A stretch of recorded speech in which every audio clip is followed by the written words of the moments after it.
সুন্দরবন পৃথিবীর বৃহত্তম ম্যানগ্রোভ বন, যা বাংলাদেশের দক্ষিণাঞ্চল এবং ভারতের পশ্চিমবঙ্গ রাজ্যে বিস্তৃত। সুন্দরবনটির নামটি এসেছে মূলত সুন্দরী গাছের নাম থেকে, যা এই বনের প্রাচুর্যে পাওয়া যায়। এটি ইউনেস্কো বিশ্ব ঐতিহ্যবাহী স্থান হিসেবেও স্বীকৃত এবং বন্যপ্রাণীর জন্য একটি গুরুত্বপূর্ণ আশ্রয়স্থল। সুন্দরবন প্রায় 10,000 বর্গ কিলোমিটার বিস্তৃত। এর মধ্যে প্রায় 6,017 বর্গ কিলোমিটার বাংলাদেশে এবং বাকি অংশ ভারতে অবস্থিত। সুন্দরবনে রয়্যাল বেঙ্গল টাইগার, চিত্রা হরিণ, বানর এবং বিভিন্ন ধরনের পাখি ও সরীসৃপের জন্য বিখ্যাত। এই অঞ্চলে প্রায় 450 প্রজাতির উদ্ভিদ এবং 300-রও বেশি প্রজাতির প্রাণী রয়েছে। টাকা পয়সা থাকলেই ভ্রমণ করা যায় না, সাথে সময়েরও প্রয়োজন, আর সব থেকে বড় কথা ইচ্ছাশক্তিরও প্রয়োজন। আমরা অনেক সময় নিয়ে আর ইচ্ছাশক্তি তো আছেই, আমরা চলে এলাম সুন্দরবন দর্শনে। আপনারাও আসতে পারবেন। এখানে আসতে যে কত টাকা খরচ হয়েছে প্লাস আমরা কীভাবে আসছি তারই একটা বিস্তারিত আমাদের এই কলিগ কাজী ভাই আছেন, উনি এটা আলোচনা করবেন। আর আপনারা যে কোনো সময় সুন্দরবন ভ্রমণ করতে পারবেন। অবশ্যই আসার আগে একটু সিজনটা চেক করে নেবেন, যে আমরা আসলে সুন্দরবন বর্ষার সিজনে কখনোই আসবেন না। এটা যেহেতু চারিদিকে পানি, বন, পাশেই সাগর, তো এটা কখনোই এই রিস্কটা নেবেন না। আসার আগে অবশ্যই একটু খোঁজ নিয়ে আসবেন যে ওয়েদারটা কেমন। আর শীতের সময় বেস্ট। আপনারা সুন্দরবন ঘুরতে আসলে ট্রাই করবেন শীতের সময় ঘোরার, তাহলে এই সাগরে যে ঝড় বাতাস বৃষ্টি একটা যেটা অপশন থেকে থাকে সেটার মধ্যে আর পড়তে হবে না। আমরা চলে এসেছি একটু সময় নিয়ে সুন্দরবনে। আর এই সুন্দরবনের পুরো প্যাকেজটা প্লাস অর্থাৎ আমাদের আসা যাওয়ার দায়িত্বে ছিলেন আমাদের কাজী ভাই।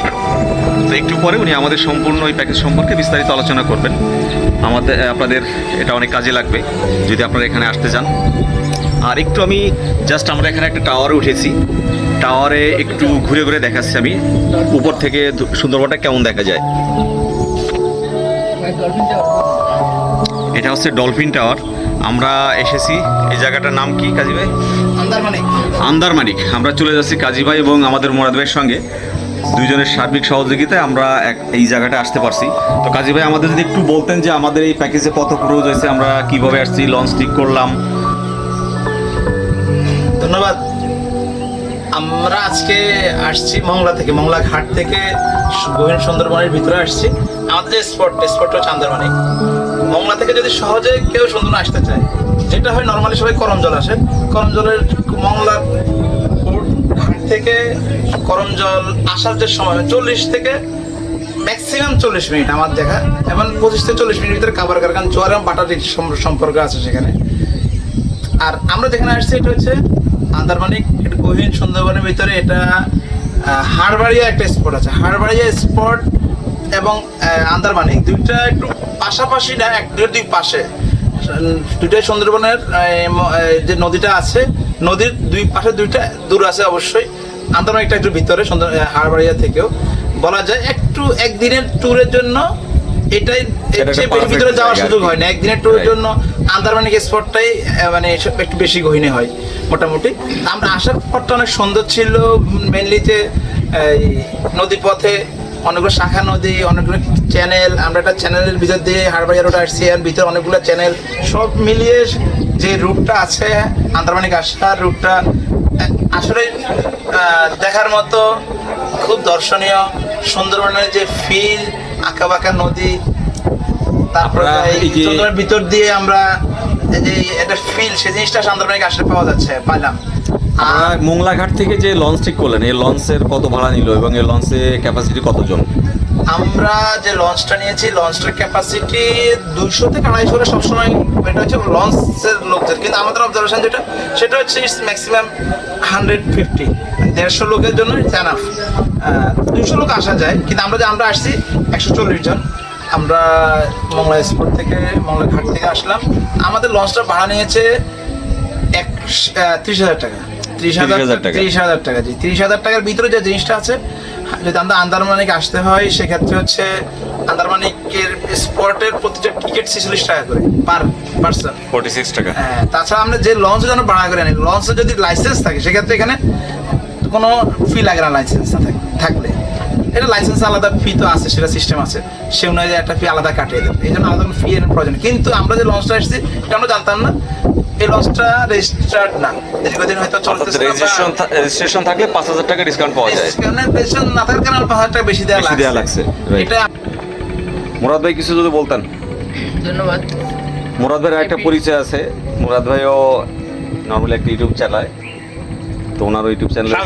হ্যাঁ, আসলে বেসিক্যালি অসীম দা এবং আমি দুজনে ট্রাভেল করতে খুব পছন্দ করি। তো আমরা আজকে এসেছি সুন্দরবন আন্দারবানে, তা যেখানে অনেক গভীর জঙ্গলে ঢুকেছি, ঢোকার পরে দেখলাম অনেক নাইস, মানে সৌন্দর্য, বনের সৌন্দর্য দেখলাম। আর এখন আমরা আছে ডলফিন টাওয়ারে, অনেক উঁচুতে, এখানে পুরো ভিউটা দেখা যায় সুন্দরবনের। আমরা একটু গুগল ম্যাপে দেখবেন আন্দারবান থেকে আর একটু বেশি না, আর 4-5 ঘন্টা ভিতরে গেলে আমরা মেন বঙ্গোপসাগর চলে যেতে পারবো, কিন্তু আমাদের হাতে সময় নেই, আমরা একদিনের ট্যুরে আসছি। আপনারা যদি প্যাকেজ ট্যুরে যান 4 দিন 5 দিন, তাহলে সমস্ত প্যাকেজটা কভার করতে পারবেন। ধন্যবাদ অসীম দা। ওকে, ধন্যবাদ মুরাদ ভাইকে এবং কাজী ভাইকে।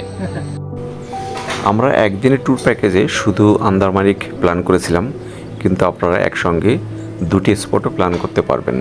সেটা হচ্ছে খুব সকালে যদি আপনারা মংলাঘাট থেকে রওনা দেন, তাহলে খুব সকালে আন্দারমানিক চলে আসবেন এবং এখানে ভিতরে যতগুলো স্পট আছে ঘুরে দেন ফেরার পথে আপনারা আবার করমজলটা দেখতে পারবেন। করমজলও দেখার অনেক কিছু আছে, যেটা অনেক আনন্দ উপভোগ করতে পারবেন আপনারা। আপনাকে করমজল ঘোরার জন্যে বাড়তি টাকা প্রয়োজন নাও হতে পারে, যদি আপনি লঞ্চ মালিকের সঙ্গে ওইভাবে কথা বলে নেন।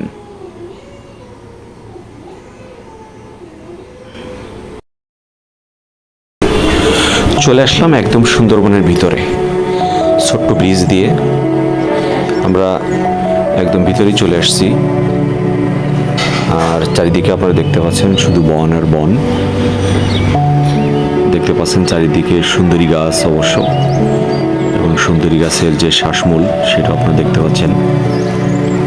আমাদের সঙ্গে একজন সিকিউরিটিও ছিলেন বন কর্মকর্তা বিভাগের, যেহেতু এটা একদম গহীন বনে, এই জন্য আমাদের সঙ্গে একজন সিকিউরিটি দিয়েছেন। আপনারাও আসলে অবশ্যই সিকিউরিটির সঙ্গে নেবেন, কেননা যে কোনো মুহূর্তে যে কোনো বিপদ ঘটতে পারে।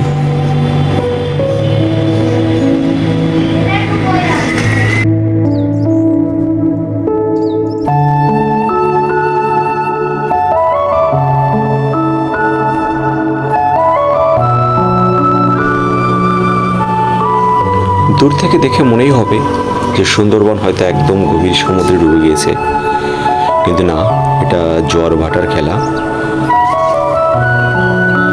সুন্দরবনের জোয়ার ভাটা প্রাকৃতিক প্রক্রিয়া, যা এই বনাঞ্চলের পরিবেশ ও জীববৈচিত্র্যের গভীর প্রভাব ফেলে। সুন্দরবন বঙ্গোপসাগরের উপকূলে অবস্থিত, যেখানে প্রতিদিন 2বার জোয়ার এবং 2বার ভাটা ঘটে।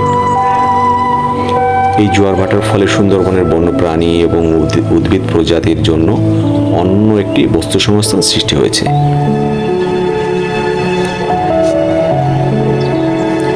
জোয়ার ভাটার কারণে সুন্দরবনের বিভিন্ন প্রজাতির প্রাণী যেমন কাঁকড়া, চিংড়ি এবং বিভিন্ন মাছ সহজেই খাদ্য সংগ্রহ করতে পারে। এছাড়াও রয়্যাল বেঙ্গল টাইগার এই জোয়ারের এবং ভাটার সময় শিকারের সুবিধা পায়। সুন্দরবনের ম্যানগ্রোভ গাছগুলো জোয়ার ভাটার সাথে মানিয়ে নিতে বিশেষভাবে অভিযোজিত। সুন্দরী গাছ এবং গেও গাছের শিকড় পানির স্থির থাকতে সাহায্য করে এবং লবণাক্ততার সাথে মানিয়ে নিতে সহায়ক।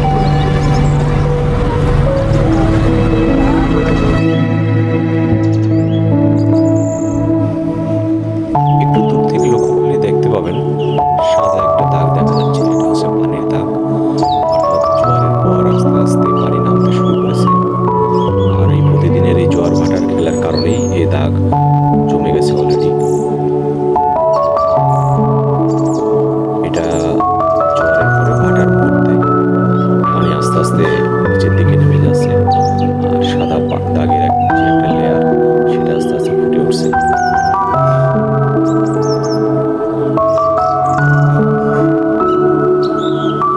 আর এসব দেখতে দেখতেই আপনার সুন্দরবন যাওয়ার, অর্থাৎ সুন্দরবনের মধ্যে দিয়ে যখন লঞ্চ যাবে, আপনার কিভাবে সময় কেটে যাবে আপনি কিছুই বুঝতে পারবেন না।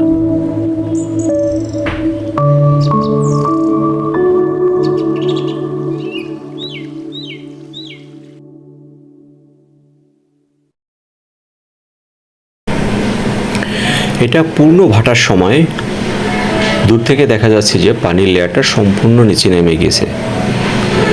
আর এই জোয়ার ভাটা দেখতে দেখতে খুব আনন্দেই আপনাদের সময় কেটে যাবে। আর আপনারা চাইলে লঞ্চেও অনেক আনন্দের আয়োজন করতে পারেন, নাচ গান, তারপরে আপনার দৃশ্যমতো অনেক ইভেন্টই করতে পারবেন, যাতে খুবই সুন্দর মুহূর্ত কেটে যাবে।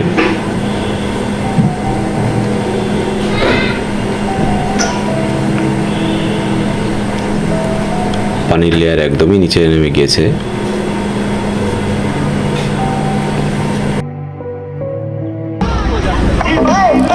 আমাদেরও আয়োজনের ঘাটতি ছিল না। নাচ গান থেকে শুরু করে খাওয়া দাওয়া, তারপর লঞ্চে রান্না করা এবং লটারির আয়োজন করা, নাচের প্রতিযোগিতা করা, সবই আমাদের আয়োজনে ছিল। তো আপনারাও এগুলো করতে পারবেন। বেশ আনন্দেই আমাদের সময় কেটেছিল।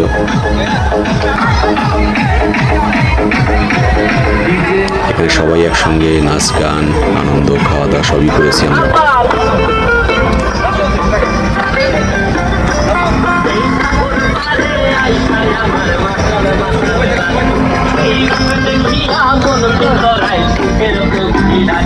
বিদায় নেওয়ার আগেই বলছি, আমরা শেষের দিকে একটু সাইলো সম্পর্কে দেখাবো। আর আমার যে ইউটিউব চ্যানেল আপনারা অবশ্যই সাবস্ক্রাইব করবেন, অসীম হ্যাপি ট্যুরস অ্যান্ড ট্রাভেল।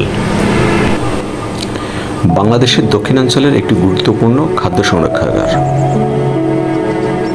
যেটা সাইলো নামে পরিচিত, আর এটি মোংলাতে অবস্থিত। আপনারা সুন্দরবন থেকে ফেরার পথে এটা ঘুরে দেখতে পারেন। মূলত এটি খাদ্যশস্য, বিশেষ করে চাল, গম দীর্ঘ সময় সংরক্ষণের জন্য নির্মিত হয়েছে এটি। আর এটির ধারণ ক্ষমতা রয়েছে প্রায় 50,000 মেট্রিক টনেরও বেশি।